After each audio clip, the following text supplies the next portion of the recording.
सात दफा दाबी को नहीं स्टेरिंग छड़ आंदोलन को ओह्लाई ओडिशा ड्राइवर महासंघ जार सीधासलख प्रभाव बंदर नगरी पारादीप पड़ी। पारादीप बंदर समेत विभिन्न कारखाना और तैल टर्मिनाल तेल और पण्य परिवहन एक प्रकार बंद हो जाइछि। बस चलाचल बंद थिबारु यात्री माने असुविधार सम्मुखीन होउछन्ति। प्रति 100 किलोमीटर रे गाड़ी पार्किंग और ड्राइवर मानक विश्राम व्यवस्था 60 वर्ष पर ड्राइवर मानक स्वतंत्र भत्ता ऑटो ड्राइवर मानक ड्राइवर मान्यता प्रभृति 7 दफा दाबी को नहीं स्टेरिंग छड़ा आंदोलन को ओह्लाई ड्राइवर महासंघ। जेपर्यंत सेमानक दाबी को सरकार स्वीकृति देनाहांती से पर्यंत आंदोलन जारी रहिबो बोली संघ पक्षरु चेतावनी दिया जाइछि। जय जगन्नाथ। मु समीर लंका जगतसिंहपुर जिला ओडिशा ड्राइवर महासंघर संपादक भाव कार्यरत। धारणा देवार मुख्य कारण होउछि आमर जो दाबी अछि ड्राइवर समाज न्याय पाई सम्मान पाई सरकार संगे से आम धारणा बसी।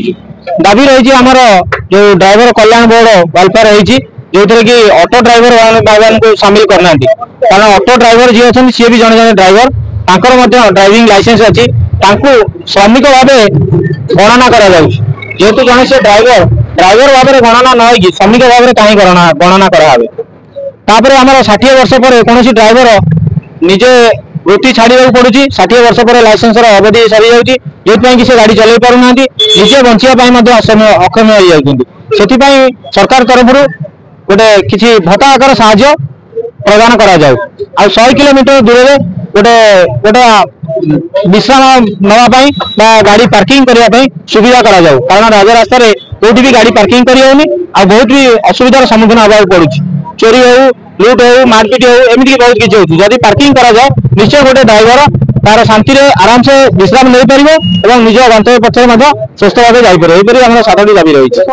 हठात आज्ञा नुह आम मसे सोशल मीडिया हो लेटर मध्यम हो समस्त जगह अवगत कर समस्त जनईचु समस्त पाखे जनावर्तना कर आज जो धारणा रही आज धारणा जहाँ भी समाज माने पब्लिक असुविधा से असुविधा केवल सरकार ही दायी कारण सरकार आमको बाध्य कर आंदोलन करूँ। नमस्कार जय जगन्नाथ। ओडिशा ड्राइवर महासंघ पारादीप एनएसी संपादक भाव कार्यरत करुच्ची निरंजन साहू। बर्तमान आज 8/7/2025 विगत दिन ओडिशा ड्राइवर महासंघ बारंबार ओडिशा सरकार पाखे स्ट्राइक करिछि बा आंदोलन करिछि।